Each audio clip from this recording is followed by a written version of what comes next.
My first memories were in the ocean with my mom and dad. It was a place that I felt most at home. When I'm on a wave and I'm surfing, it just feels like I have my own freedom to do whatever I want. It's really surreal. It's euphoric. He graduated from San Diego State, was living his best life, got his first big boy job, was just loving it. Craig was the person that was always busy for work or for his family or for his friends. We were both athletes, so we knew quite a bit about our own bodies as far as what they needed at the moment, and anything that he knew to fix his own body just wasn't working. That's when we just started going on the hunt of, okay, we need some help on figuring out what's wrong here. It was a really rainy winter. The first sunny day, he and all his friends went to the bay. We were all excited to get in our board shorts and go in the water, and I dove in, and the next thing that I remember was floating up to the surface. It was just a scary feeling, being face down in the water and knowing that you have no control over what's gonna happen next. The gravity of how serious it was started to hit, and we got in the car and just drove and went straight to the hospital. When you know something is very, very wrong, and you don't know what to do to fix it, you don't know if you're doing more harm, it's heart-wrenching. At night, when it was just me in the room, was really when I was able to think about what was actually happening. I felt like I wasn't gonna have independence ever again. When you're very active and athletic, and then you can't, when you need help, it really makes you wanna quit or give up. And so you sit there for a minute and you let yourself be sad. And then you decide to get up.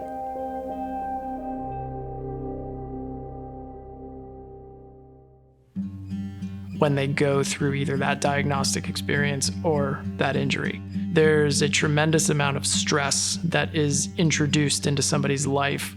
When you've got a place that you can walk into and I know that he's safe and in good hands, there's just a significant amount of relief. When somebody comes into our doors, they feel safe immediately, they feel understood, and they know that they're going to be taken care of, whatever goals they might have, whether that's trying to walk, trying to preserve function, trying to gain more independence. They look at you like you're just another person that has so much to offer and another person that they want to get to know and be friends with. That was something that I hadn't felt since my injury. He's still the fun-loving, outgoing, exuberant person that I'm sure everybody loved before, and I know everybody loves after. The moment we walked into Adapt, it was like, yes. I think it was like the second session, and Collin was up. I was looking down at me standing, and then I could look up and see her laughing and smiling and thinking, oh my gosh, this is so great. It was the first time that I was standing on the ground since my injury, and have that thought, wow, I really am this tall. We are working a lot on his upper body strength, on his posture, on his core control, things that he's doing out of the chair here to make sure that his life in the chair is going to be a lot easier and a lot more efficient. There's constantly something that he's excited to tell me about that he was able to do. And that's a big deal in a world for him where physically things are constantly being taken away from him. That was the first time in my disease that I actually felt in control. The staff at Adapt are all so unbelievably experienced and knowledgeable. I genuinely feel like nothing bad could ever happen to me. Those sessions that I have when I leave feel like, one, I need a nap, and two, that I got an insane workout. Of course, he's gonna have his down moments, and so just last week, when he was feeling emotional, he did say his happiest moments are when he's spending his 2 hours at Adapt. The hard times get a lot easier when you do have that support system. It's like having that big hug. It's like having that comfort blanket around you, and it really does help. We've seen several people come through our organization where they worked with us from a physical perspective to become more independent. They learned how to drive, they've become employed, they've graduated college, and they've built friend networks, and they've been able to have experiences. And now they're taking on mentorship type relationships for other members that were in the same situation that they were maybe 3 years ago. For Claire, nothing is impossible. She's always like, can we do this? Can we do this? It's just nice to be able to have built back a lot of strength and be able to do a lot of things independently now and on my own. If I had told them when they first came here that they would be going on a road trip for a week up to the Redwoods, they would have never believed it. I have a really big appreciation for the outdoors for sure. It definitely was empowering and there was a big sense of independence. It made me feel very strong. With this journey, there's a lot of take, and you don't know if you're wasting money, and you don't know if it's gonna help, but you spend the money on it because it might. Everything to do with having one of these conditions or being a part of these communities tends to be really, really expensive. It's our goal to ensure that everybody who needs the services that we provide can get access to it without having to dip into their precious financial resources.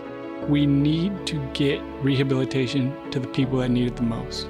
We are moving and acting as a nervous system. If they're not in here, they're not moving, their body is degressing. The scholarship that Craig has been such a big deal. It was the only aspect of his total care package that didn't take something away from us.